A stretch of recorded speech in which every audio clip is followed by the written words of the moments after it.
silakan.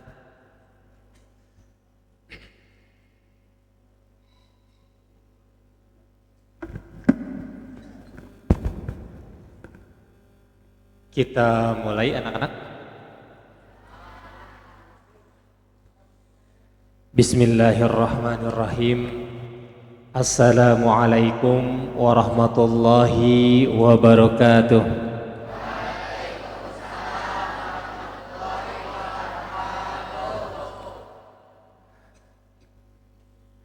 Innal hamdalillah nahmaduhu wa nasta'inuhu wa nastaghfiruh wa na'udzu billahi min sururi anfusina wa min sayyiati a'malina. Man yahdihillahu fala mudilla lahu wa man yudlilhu fala hadiyalah. Asyhadu an la ilaha illallah wa asyhadu anna Muhammadan abduhu wa rasuluh. Ya ayyuhalladzina amanu ittaqullaha haqqa tuqatih wa la tamutunna illa. Subhanallah, mantap.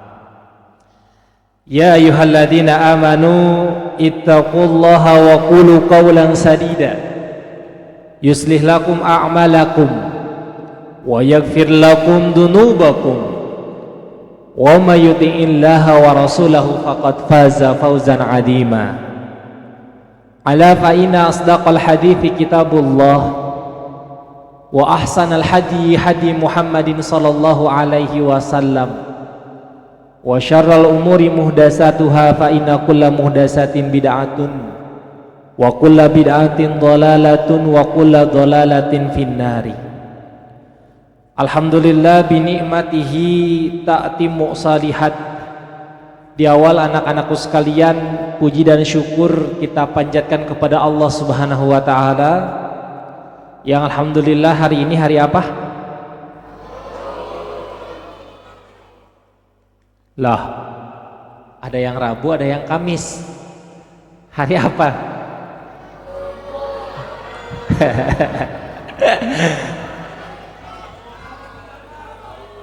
Kayak yang masih ngelindur gitu ya. Sekarang itu hari Rabu ya. Alhamdulillah Allah masih memberikan nikmat sehat anak-anakku sekalian. Pada sehat semuanya? Alhamdulillah. Nikmat tidak Allah berikan kesehatan kepada kita? Aslina nganggesodnya asli. Saking nikmatnya Allah berikan kesehatan kepada kita, sampai detik ini Allah mengizinkan kita untuk kita bertaubat kepada Allah Subhanahu wa taala. Anak-anakku sekalian, saya mau tanya, antum memiliki dosa? Banyak atau sedikit? Pertanyaannya, ingin tidak dosa itu Allah hapuskan? Aslina gitu. Kalau seandainya antum ingin dosa-dosa antum sekalian dihapuskan oleh Allah, antum tahu tidak caranya? Tahu? Cing. Kumaha? Tahu? Taubat. Satu, dengan cara taubat. Taubatna nu kumaha?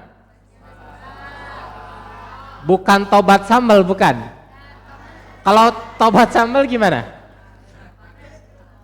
Anda pernah makan sambal? Nikmat makan sambal? Nah, sudah tahu sambal itu lada, betul? Kembali antum makan lagi. Bukan seperti itu. Tapi yang dimaksud dengan taubat di sini adalah taubatan nasuha. Taubat dengan sebenar-benarnya taubat. Kemudian anak-anakku sekalian, ada cara untuk kita bisa taubat yang biasa kita lakukan, yang sebetulnya hal itu tidak kita sadari, namun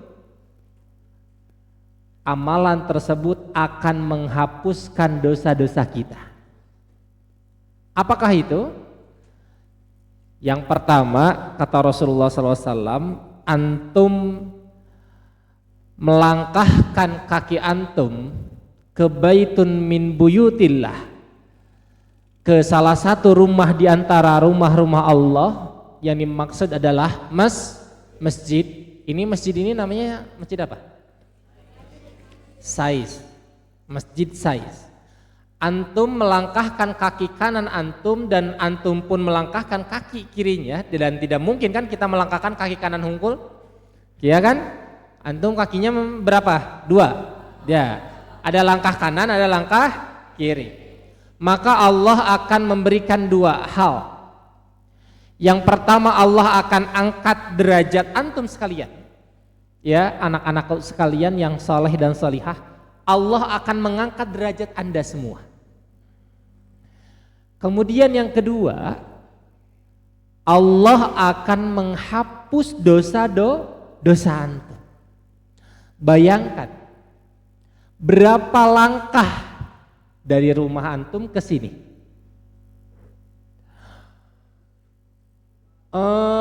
Ustaz cina, aduh tidak tahu saya. Apakah ada yang 100, ada yang 1000, ada yang 20.000 gitu. Nah, maka semakin banyak langkah antum untuk masuk ke dalam masjid Allah, kemudian di dalam masjid itu ngapain? Melakukan ibadah, mau itu sholat, mau itu baca Al-Quran, mau itu taklim seperti ini, ataupun yang lainnya, murojaah misalkan dan lain sebagainya, maka Allah akan memberikan 2 konsekuensi tadi, 2 hal tadi. Yang pertama apa? Allah akan angkat derajat antum. Kemudian yang kedua, Allah akan hapuskan dosa-dosa. Gampang tidak? Aslina gampang? Hal yang sangat berat, ikhwan, sebetulnya ketika antum melangkahkan ke masjid. Saya mau tanya, orang yang datang ke masjid dengan orang yang datang ke stadion malam tadi, stadion apa? Gitu, Gelora Bung Karno, lebih banyak mana? Saya yakin lebih banyak ke GBK daripada datang ke masjid. Lebih banyak datang ke diskotik daripada datang ke masjid. Lebih banyak datang ke tempat-tempat hiburan ketimbang mereka datang ke masjid. Meskipun ikhwan sekalian, masjid itu tempat yang gratis, betul? Ya kan? Gratis, 24 jam dibuka masjid ini. Tapi loh kok bisa? Mereka lebih datang ke tempat yang ketika dia mau masuk itu harus bayar dulu loh. Kalau antum datang ke diskotik, antum datang ke tempat hiburan itu harus bayar, teman-teman. Dan mereka rela mengeluarkan uang yang banyak itu katanya untuk apa? Untuk menenangkan hati mereka, katanya. Pertanyaannya, apakah mereka dapat ketenangan hati di tempat itu? Tidak. Sesaat mungkin dia ketika mabok, kemudian fly dan lain sebagainya, hilang kesadaran, kemudian setelah mereka sadar kembali, masalahnya tetap ada.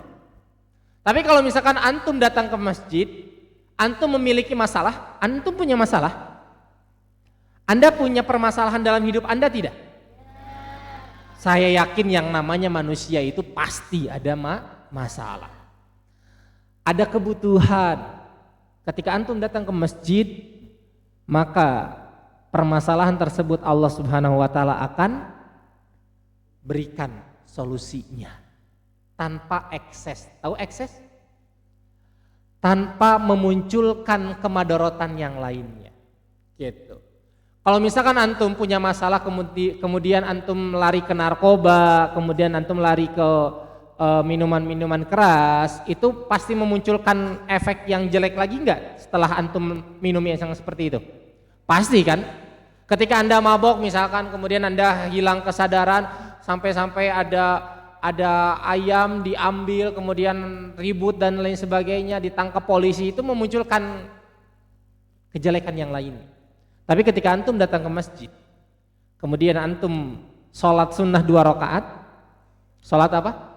Sunnah 2 rakaat, apapun hajat antum. Ketika Anda memiliki masalah apapun itu, kemudian Anda datang ke masjid, meminta petunjuk dari Allah, antum sholat sunnah 2 rakaat, kemudian di situ antum curhat kepada Allah Subhanahu Wa Taala. Antum pernah curhat kepada selain Allah? Nah, kepada siapa? Teman, terus orang tua, seseur nama ke mana? Banyak dari anak muda sekarang ketika dia memiliki masalah itu langsung curhatnya itu ke gadget, teman-teman. Ke HP, Facebook atau Instagram atau Twitter atau WA dan lain sebagainya. Dengan emot sedih, dengan emot kecewa, dengan emot apalah itu mah. Oh ternyata dia itu ya seperti ini. Wah, tahulah semuanya. Kemudian kita itu ada bentuk perhatian dari teman kita, misalkan kunaon mang, atau mas bro, kenapa mas bro, misalkan gitu. Kalau misalkan saya yakin orang-orang tersebut tidak akan peduli terhadap antum. Hanya menanyakan seperti itu doang, kemudian oh gitunya, karunyanya cenakan gitu, udah beres gitu kan. Tidak ada solusi. Ketika antum datang ke masjid, kemudian antum salat 2 rakaat, kemudian antum bersimpuh kepada Allah, meminta petunjuk kepada Allah, kira-kira Allah menjawab tidak doa antum?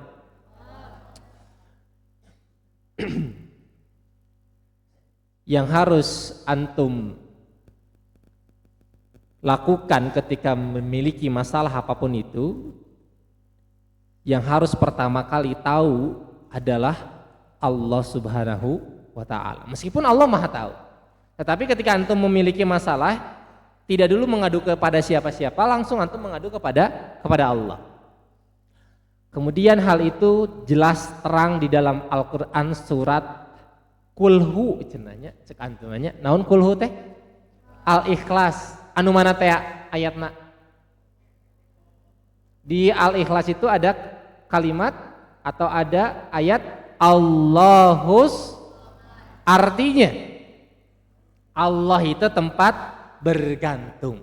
Jadi artinya sekarang ketika antum memiliki masalah, siapa yang mesti Anda temui?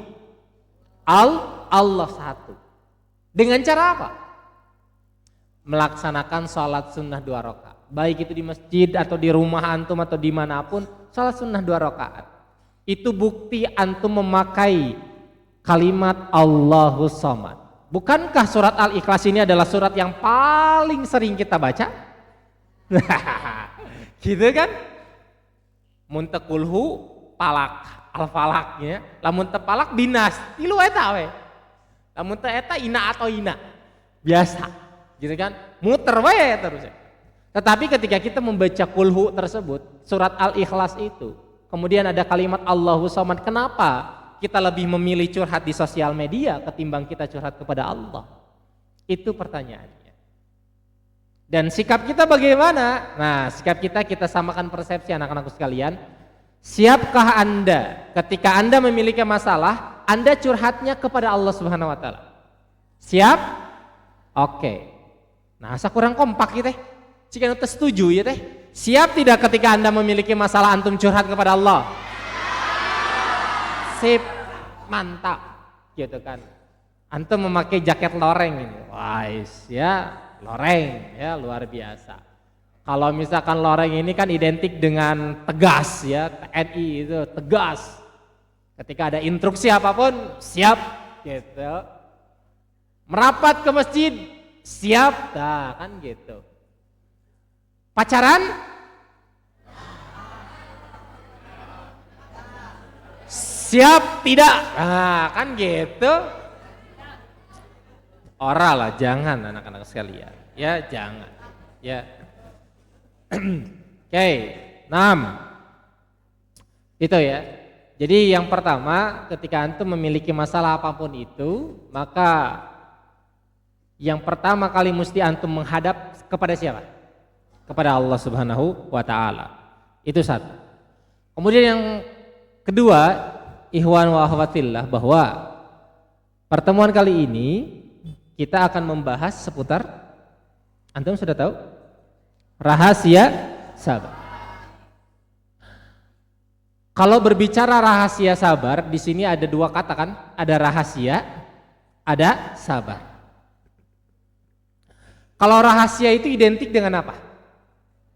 Sesuatu hal yang tidak antum ketahui. Ada udang di balik. Nah, seperti itu.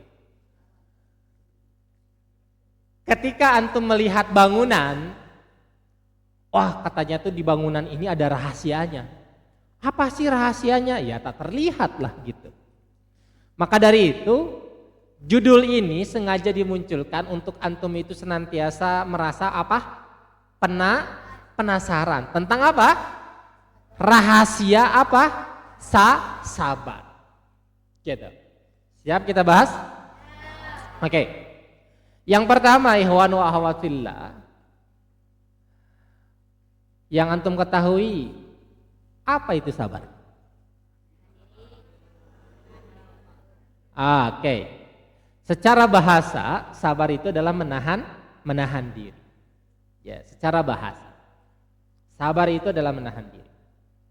Apapun yang terjadi kepada antum, kemudian secara bahasa antum menahan diri antum, itu adalah sabar. Kemudian yang kedua, ikhwan wa akhwat fillah, bahwa sabar secara istilah itu adalah antum melakukan kesabaran di dalam ketaatan, dan pun juga antum melakukan sabar dalam menjauhi hal-hal berupa kemaksiatan. Kemudian yang ketiga, antum melakukan kesabaran di dalam takdir yang menurut antum itu adalah menyakitkan. Itu sabar secara istilah. Jadi sabar ini adalah menahan diri dari bentuk-bentuk ketaatan kepada Allah Subhanahu wa taala. Kemudian antum sabar di dalam antum menjauhi kemaksiatan. Kemudian antum pun harus sabar ketika antum mendapati takdir atau ketetapan Allah yang tidak kita inginkan atau menyakitkan kita. Ikhwan wa akhwat fillah, insyaallah taala 3 hal ini yang akan kita bahas pada kesempatan kali ini. Sebelum ketiga hal ini, ikhwan wa akhwat fillah, saya ingin memunculkan bahwa yang dimaksud dengan sabar itu adalah karakter atau kepribadian yang dimiliki oleh Nabi kita Muhammad SAW. Jadi ada sabar ini adalah karakter-karakter yang dimiliki oleh anbiyaullah. Ya, sabar ini adalah karakter yang dimiliki oleh siapa? Anbiyaullah. Para nabi-nabi Allah, para wali-wali Allah Subhanahu wa taala. Dan hal itu yang dikatakan oleh Allah Subhanahu wa taala di dalam Quran surat Al-An'am. Ayat berapa? Ayat 34. Al-An'am ayat 34. Jadi ikhwan wa akhwat fillah, ketika antum memiliki sifat sabar, antum posisinya itu sama seperti anbiya Allah. Para anbiya Allah pun Allah Subhanahu wa taala berikan ujian. Dan ketika antum memiliki sifat sabar, maka antum mensuri tauladani karakter-karakter atau kepribadian-kepribadian Nabiullah, Nabi Muhammad SAW. Allah mengatakan dalam Quran surat Al-An'am tadi ayat 34, A'udzubillahi minasyaitonir rajim. Walaqad kudzibat rasulun min qablika fasabaru ala ma kudzibu wa'udu hatta atahum nasruna. Allah mengatakan bahwa dan sesungguhnya rasul-rasul sebelum engkau. Rasul-rasul sebelum engkau di sini adalah siapa? Antum tahu rasul? Sebelum Nabi Muhammad SAW itu siapa saja? Nah, antum kenal dengan ulul azmi. Kenal? Siapa mereka? Kenapa Allah Subhanahu wa taala katakan sebagai ulul azmi? Karena mereka memiliki kesabaran yang luar biasa. Ya. Artinya ikhwan wa akhwat fillah, sabar ini sekali lagi itu merupakan karakteristik para anbiya Allah, para rasul-rasul Allah, para utusan-utusan Allah. Ketika antum menginginkan karakter yang mereka miliki, para anbiya Allah, maka tugas antum adalah melakukan yang namanya sabar. Jadi artinya Nabi Muhammad dan rasul-rasul sebelumnya itu memiliki sifat sabar. Siapa ulul azmi di sini adalah siapa saja? Ada berapa? 5, 4, 3, 2. Oke, yang pertama kita berurutan. Kalau dulu saya itu suka menyingkat. Nah itu ya, ni mim. Ya, ni mim, bukan ninin ya Kade. Ni mim. N-nya apa? Nuh alaihissalam. Ya. Kemudian yang I-nya Ibrahim. N-I, ni, mim. M lagi adalah Musa. I, Isa, dan M Nabiullah Muhammad sallallahu alaihi wasallam. 5 ulul azmi yang Allah Subhanahu wa taala berikan ujian yang luar biasa berat. Apakah mereka menyikapinya dengan marah? Enggak kan? Salah satu bukti, jangan jauh-jauh Nabi kita saja, Nabi Muhammad sallallahu alaihi wasallam. Antum tahu kisah Nabi Muhammad, ketika itu Nabi Muhammad memiliki kesabaran, kisah yang mana yang antum tahu? Yang Rasulullah memiliki kesabaran luar biasa. Ketika Rasulullah ditinggalkan oleh orang tuanya. Oke, mantap. 1. Kemudian apa lagi? Ditinggal oleh istrinya. Kemudian siapa lagi? Pamannya, kakeknya dan lain sebagainya. Sedihnya luar biasa. Kemudian Allah hibur dengan Isra wal Mi'raj. Allah hibur dengan peristiwa itu. Kemudian kisah yang lainnya banyak. Antum pernah ke Taif? Taif? Mudah-mudahan antum Allah Subhanahu wa taala izinkan ke sana ya. Biasanya di Taif itu ketika antum mau jalan-jalan ke Taif itu kalau enggak haji, umrah. Ya, ketika umroh, beres umroh kemudian ada biasanya studi turnya lah. Salah satunya bisa berjalan-jalan ke Taif. Di Taif ada peristiwa apa? Bukan hijrah. Taif. Di Taif itu ada satu penduduk. Taif itu nama kota, ya, nama kota. Ketika Rasulullah SAW datang ke Taif, kemudian Rasulullah ingin berdakwah di kota Taif. Bukan mendapat sambutan yang hangat dari kota Taif, tapi sambutan yang tidak mengenakan, dilempari batu Rasulullah. Nah gitu. Batu tersebut terbuat dari kotoran unta yang sudah mengering, yang udah keras mengering gitu kan. Karena di tanah Arab itu kan panas atau seperti kita ini hujan, panas kan. Jadi mengering. Kemudian sampai dilempari oleh penduduk Taif itu ketika Rasulullah hendak ke masjid, hendak berdakwah. Kemudian Rasulullah marah tidak? Aslinya tidak marah. Betul. Sip, betul jawabannya. Tidak marah. Kemudian sampai-sampai malaikat siapa? Malaikat Jibril datang kepada Rasulullah SAW menawarkan bantuan. Wahai Rasulullah, izinkan untuk aku bawa gunung Uhud. Ketika itu aku akan bawa gunung Uhud, kemudian aku akan lemparkan kepada orang yang melemparimu. Kemudian kata Rasulullah seperti apa? Sesungguhnya mereka tidak tahu. Dan kemudian ketika itu Rasulullah SAW berdoa kepada Allah Subhanahu Wa Taala untuk apa? Untuk memunculkan orang-orang yang beriman kepada Allah dan melanjutkan estafet dakwah Rasulullah di kota Taif tersebut. Dan alhamdulillah kota Taif itu banyak melahirkan ulama-ulama besar di kota Taif. Kalau seandainya hal itu terjadi pada antum, ada yang malak. Tahu malak?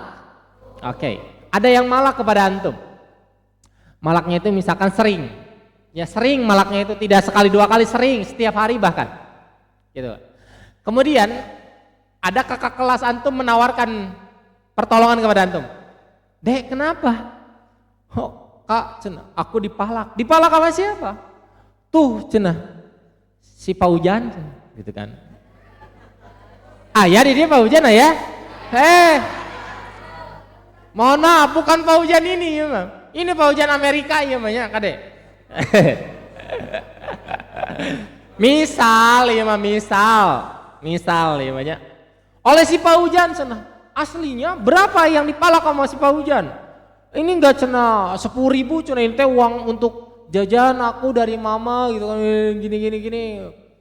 Mau ditolongin gak sama saya, nanti kita gebukin. Wah cing, kira-kira lamun gitu kepada antum kumaha? Gaskeun gitu kan, sikatlah cenah sok gitu kan gitu. Tapi akhlak Rasulullah tidak seperti itu, ikhwan sekalian. Akhlak Rasulullah tidak seperti itu. Meskipun bisa, sebetulnya bisa Rasulullah SAW kepada malaikat siapa? Mangga malaikat Jibril dengan senang hati kan, gitu kan. Maka malaikat Jibril kan pasti akan menghajar gitu kan istilahnya. Gunung gitu kan ditimpakan kepada orang-orang Taif tersebut kan tidak.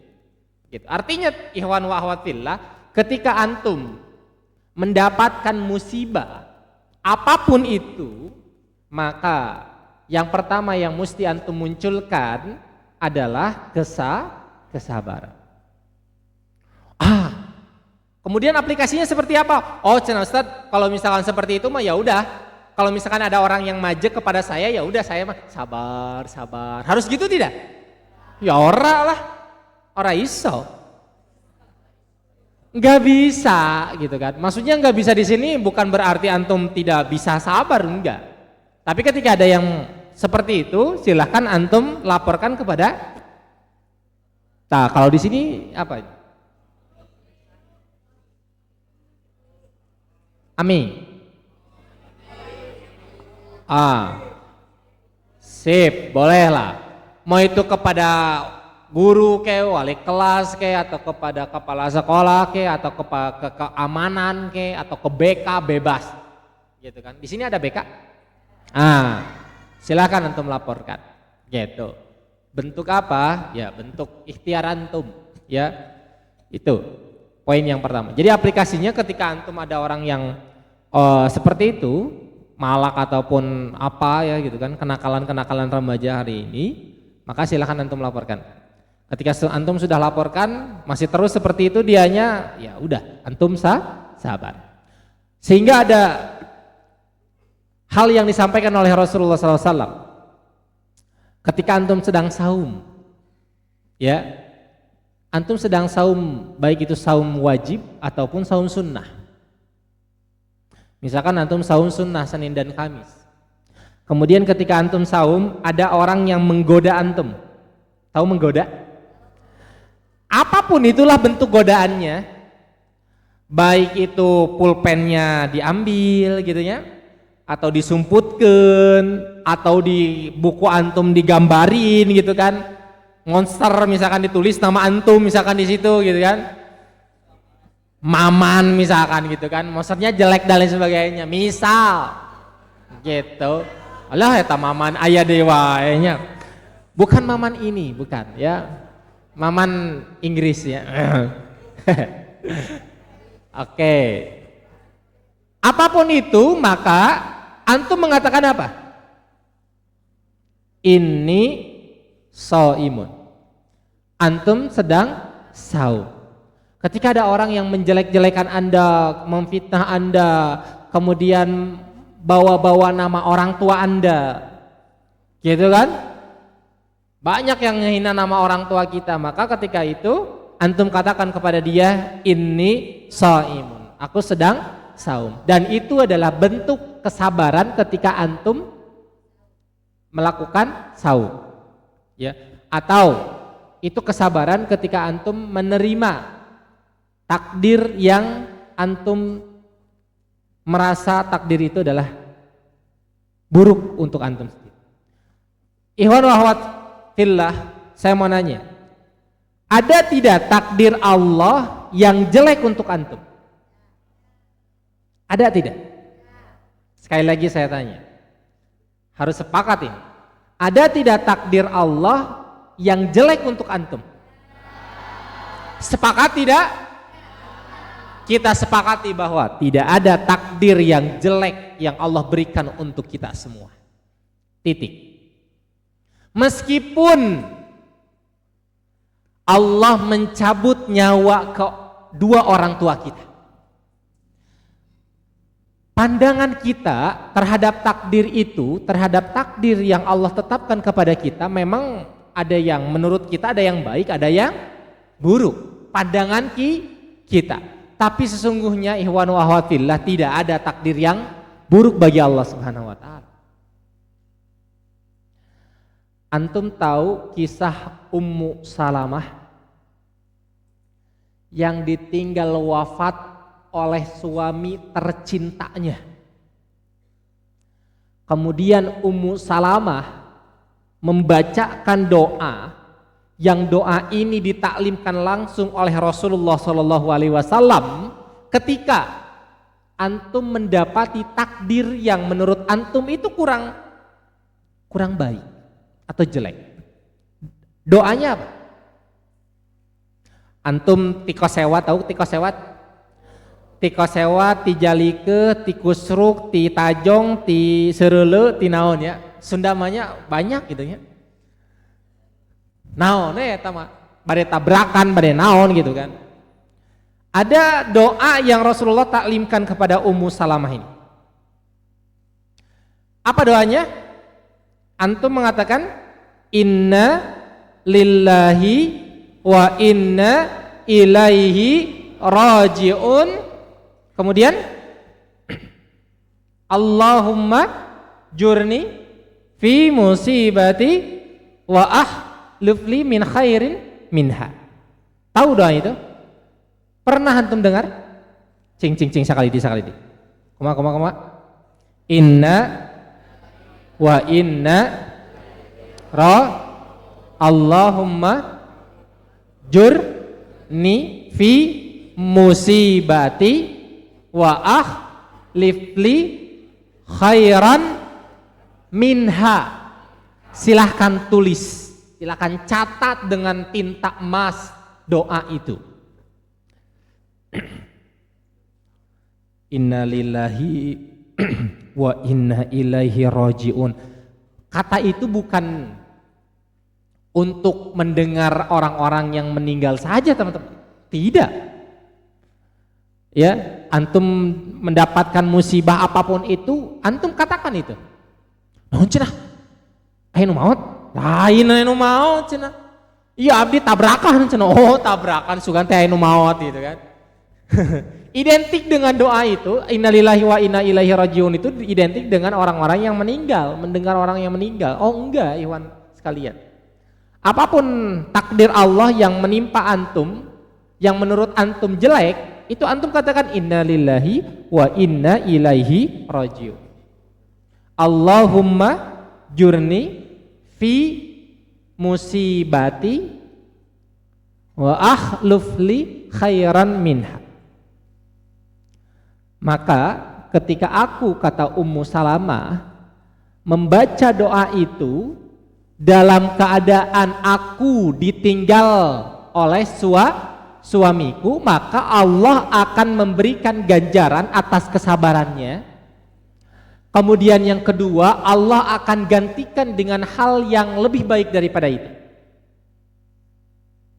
Kemudian ketika doa itu dipanjatkan oleh siapa tadi? Ummu Salamah. Ketika doa itu dipanjatkan oleh Ummu Salamah, maka Allah menggantikan suami yang meninggalnya itu dengan suami yang baru, yang lebih baik daripada suami sebelumnya. Antum tahu siapakah pengganti suami Ummu Salamah? Adalah Nabi Muhammad sallallahu alaihi wasallam. Luar biasa tidak? Artinya apa? Artinya ketika antum menemukan takdir Allah yang menurut antum takdir Allah itu jelek, maka ucapkan doa itu, kemudian antum yakin seyakin-yakinnya Allah akan mengganti suatu hal itu dengan yang lebih baik. Boleh jadi ikhwan sekalian, anak-anakku sekalian, ketika antum pernah menerima takdir yang menurut antum buruk? Apa saja? Jatuh, oke, satu. Yang Tisoledat, kecelakaan, ketabrak tiang listrik. Tiang listrik bisa nabrak antum. Yang ada antum nabrak tiang listrik ya. Oke. Apalagi? Terhipnotis. Apalagi? Ya apapun lah ya. Olah, ketiduran gitu ya. Digebuk gitu ya. Nah, jadi prakteknya bagaimana? Prakteknya gimana?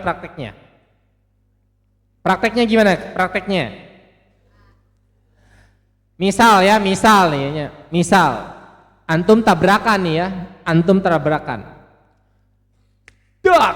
tabrakan. Apa yang mesti antum baca?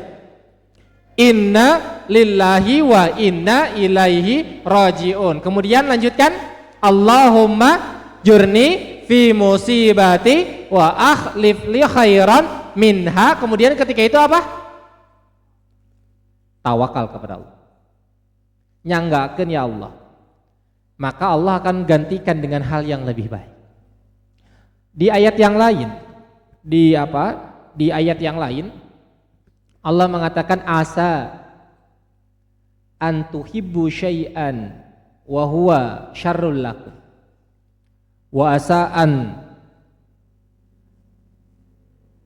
Yang pertama Allah asa, ketika antum menemukan hal yang antum kurang enakan ya, atau sesuatu hal yang antum cintai, yang menurut antum hal itu antum cintai, kemudian kata Allah Subhanahu wa taala hal itu jelek untuk antum. Boleh jadi hal yang menurut antum jelek, takdir tersebut, hal itu baik bagi Allah. Dan boleh jadi suatu hal yang menurut antum itu baik, maka hal itu jelek bagi Allah. Paham tidak? Contoh, ketika itu antum tabrakan, misalnya tabrakan itu hal yang jelek bukan? Oke, tabrakan hal yang jelek menurut siapa? Menurut kita. Atau misalkan antum dimarahi oleh orang tua, hal itu buruk atau baik menurut antum? Menurut Anda, ketika antum dimarahi, baik atau buruk? Oke. Meskipun Anda mengatakan, aduh, aku dimarahin, aku nggak boleh keluar malam lagi, aku nggak boleh main HP lagi, misal antum dimarahin. Boleh jadi hal itu yang menurut Anda jelek, hal itu baik bagi Allah. Dan boleh jadi menurut Anda itu baik, maka hal itu jelek bagi Allah. Contoh, Mama, tuh aku teh ke sekolah teh pengen pakai motor, naon? Aerox misal gitu kan. aerok. Pokoknya nggak mau mah. Pokoknya aku mau ke sekolah itu harus dibeliin motor aerok. Kalau enggak motor aerok ya NMAX lah mah. Kalau aku nggak dibeliin motor itu, aku gak akan lagi berangkat ke sekolah. Aku mau diem aja di rumah. Atau mama ada sekolah saya teh jauh katanya teh, mama teh ngasihin ke aku teh sepeda, cenah. Nya sepeda, jeung sepeda. Mama ke rumah panas, cenah mama. Kemudian aku harus mengayuh sepedanya, capek, lutlat, kesang dan lain sebagainya. Aduh, capek banget ya mah. Enggak, aku pengen motor aero. Kalau enggak, aku enggak akan sekolah. Aya nu gitu.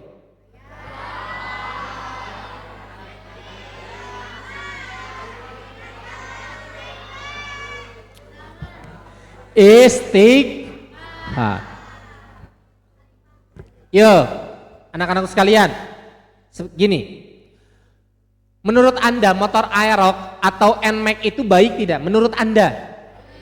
Baik. Menurut Anda baik kan? Anda sehari-hari naik sepeda, kemudian Anda meminta motor aerok atau NMAX kepada orang tua, hal itu teh hal yang baik sekali menurut Anda. Menurut Anda. Tapi ikhwan sekalian, boleh jadi motor aerok yang menurut Anda itu baik, menurut Allah Subhanahu wa taala itu jelek bagi Anda. Misal Anda itu memintanya itu dengan cara memaksa kepada orang tua Anda. Ketika itu orang tua Anda tidak memiliki uang, sampai orang tua Anda itu minjam kepada tetangga untuk membelikan motor aerok kepada Anda. Kemudian sambil nadanya itu apa sih? Sedikit agak naik nada orang tua Anda tuh. Tah tuh motorna tah jug sekolah.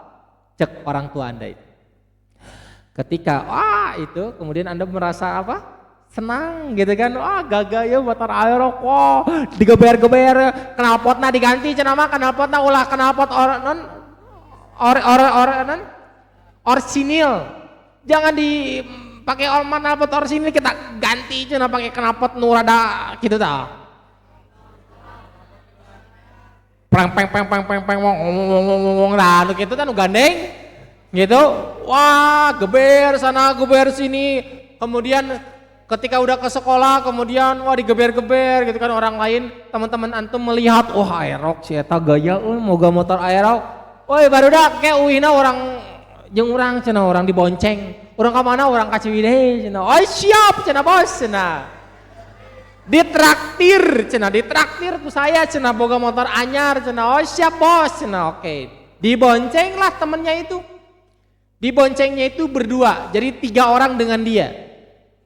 Lah dikitulah. 3 anta. Wah, make motor gegeberan di jalan anyar tadi Soreang gitu kan. Jalan anyar Soreang kan geunaheun jalan teh. Ayah mobil. Ketika Anda nyalip mobil tersebut, tidak terlihat di depan mobil itu ada mobil lagi. Dak, gitu kan? 3-tiganya meninggal dunia. Teman-teman. Gitu, tak? Artinya apa? Artinya hewan sekalian gini. Artinya hal yang boleh jadi menurut kita itu baik, tapi belum tentu hal itu baik bagi Allah Subhanahu wa taala. Tapi boleh jadi misalkan menurut Anda itu aduh, saya teh naik sepeda lagi ke sekolah teh. Menurut Anda itu jelek, maka hal itu yang terbaik bagi Allah. Bayangkan ketika antum dibelikan motor yang baru, kemudian dalam keadaan antum umurnya sekarang berapa? 14, ada yang 15 tahun, belum mencapai 17 tahun. Oh, ada yang 17, oke. Tapi rata-rata kan di bawah 17 ya, misal. Antara 14 ada 15 tahun. Kemudian belum memiliki apa? Surat izin mengemudi. SIM, belum memiliki surat izin mengemudi, kemudian antum geber-geberan gitu kan. Kemudian nanti endingnya orang tua Anda itu sudah berpikir panjang, anak-anakku sekalian. Orang tua Anda itu berpikirnya panjang ke depan, yang terbaik untuk anak-anaknya diberikan itu. Orang tua itu melihat anak-anak anak-anak itu udah pantas belum, udah pas belum antum itu bawa motor. Kalau misalkan sekiranya belum pas, masih labil nih emosinya, masih suka geber-geberan dan lain sebagainya, jangan dulu. Meskipun Anda kukekeh, tahu kukekeh? Naon? Bahasa Indonesia itu naon sih? Nah, italahnya memaksa ataupun pokoknya mah gitulah. Gak sabaran tapi tenang. Pasti hal itu indah pada waktunya.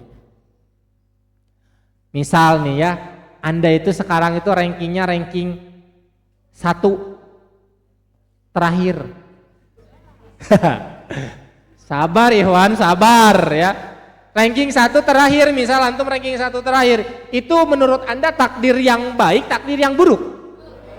Oke, teman-teman. Menurut Anda itu takdir yang buruk.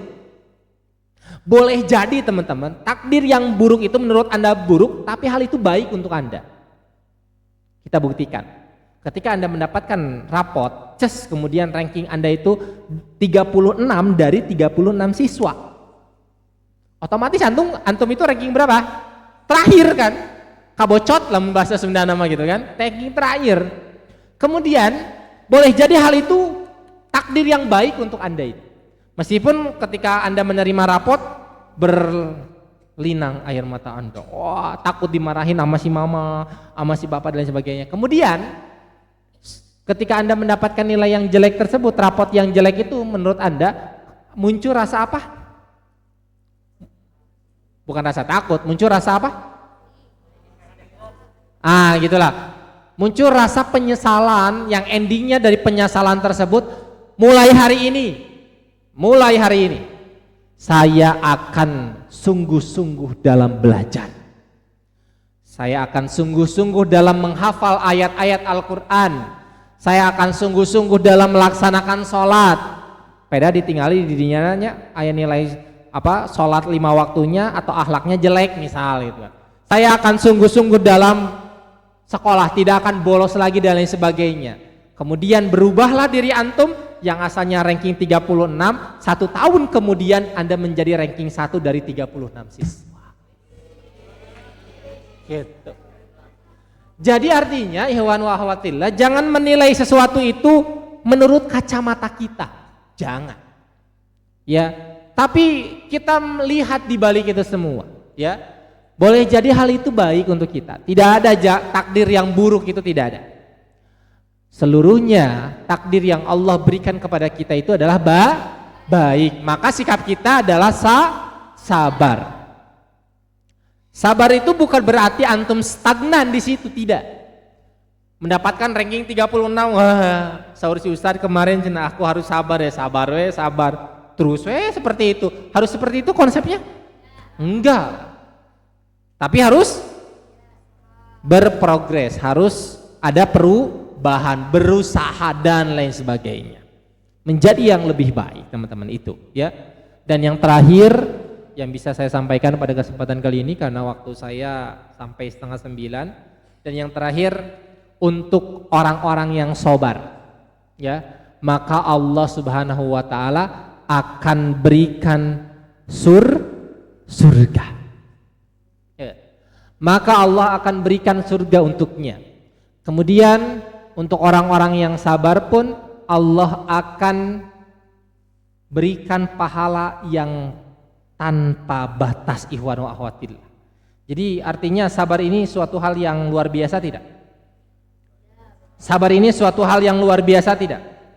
Luar biasa ya. Maka dari itu konsepan sabar ini tidak hanya kita kalau misal punya masalah ya udah sabar, enggak, gitu kan? Kemudian sabar itu adalah diam diri gitu kan pada suatu hal, enggak. Harus ada perubahan.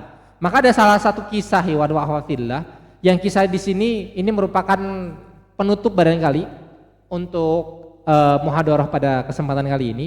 Ada satu kisah, ada seorang perempuan yang dia itu memiliki penyakit apa? Bukan. Antum tahu ayan? Epilepsi. Ayan, epilepsi itu ayan. Nah, gitu. Ayan. Ayan itu kejang-kejang. Ya, kejang-kejang. Ada seorang wanita yang memiliki penyakit ayan atau kejang-kejang. Kemudian wanita tersebut datang kepada Rasulullah untuk apa? Untuk meminta doa dari Rasulullah. Ya Rasulullah, doakan aku ketika aku sedang ayan, auratku ini tersingkap. Perempuan, ketika dia ayannya jadi, kan tidak terkontrol, ya kan? Tidak terkontrol, kemudian auratnya itu tersingkap itu terlihat. Kemudian ya Rasulullah, doakan aku untuk aku itu bisa sembuh dari penyakit ayan ini. Kemudian apa yang dikatakan oleh Rasulullah SAW? Maukah aku tunjukkan suatu amalan yang ketika antum melakukannya, antum akan mendapatkan surga? Apakah itu? Adalah sabar. Ketika aku mendoakan sabar untukmu, kemudian engkau akan mendapatkan surganya Allah.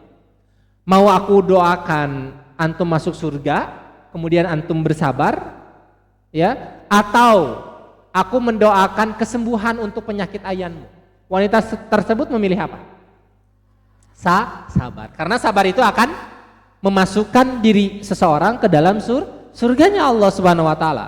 Kemudian Rasulullah SAW itu ketika telah mengatakan seperti itu, ya Rasulullah, kata wanita tersebut, ya udah tuh, doakan aku karena aku sudah memilih sabar, maka doakan aku ketika aku jadi penyakit ayannya, Allah menjaga kehormatanku, artinya Allah menutup auratku. Kemudian Rasulullah mendoakannya, dan alhamdulillah wanita tersebut masuk ke dalam surganya Allah. Jadi artinya ikhwan wa akhwat fillah, pada pertemuan yang singkat ini, ya, sabar itu merupakan hal yang ringan di bibir, tapi perlu mujahadah untuk melaksanakannya. Ya, perlu perjuangan kerja keras untuk kita bisa melakukan sabar itu. Maka hal yang bisa kita lakukan untuk kita bisa bersabar adalah memunculkan bahwasanya sabar itu adalah tadi apa? Karakter atau kepribadian seorang Rasul Allah. Kemudian yang kedua, orang yang bersabar tersebut Allah akan berikan surga. Kemudian yang ketiga, orang yang sabar tersebut Allah akan hapus dosa-dosanya. Ketika antum ditimpa oleh Allah berupa penyakit apapun itu, maka bersabar. Ketika antum sabar, maka sakit itu akan meleburkan dosa-dosa kita. Mudah-mudahan ikhwan wa akhwat fillah, Allah Subhanahu wa taala memberikan kesabaran terhadap apapun yang kita rasakan berupa perihnya jasad kita atau rasa sakit ataupun takdir Allah yang kurang mengenakan kita. Kemudian yang selanjutnya mudah-mudahan kita berdoa Allah Subhanahu wa taala memberikan keistiqomahan untuk kita melaksanakan ketaatan. Dan pun juga yang ketiga, ikhwan wa akhwat fillah, mudah-mudahan Allah Subhanahu wa taala mengumpulkan kita semua di dalam surganya Allah Subhanahu wa taala. Amin ya Allah ya rabbal alamin. Nah, itu saja ikhwan wa akhwat fillah yang bisa saya sampaikan pada kesempatan kali ini. Mohon maaf apabila ada kata-kata ataupun hal yang yang tidak mengenakan di dalam hati antum, saya mohon maaf sebesar-besarnya. Hadanallahu wa iyyakum wa afu minkum wallahu a'lam bishawab. Assalamualaikum warahmatullahi wabarakatuh.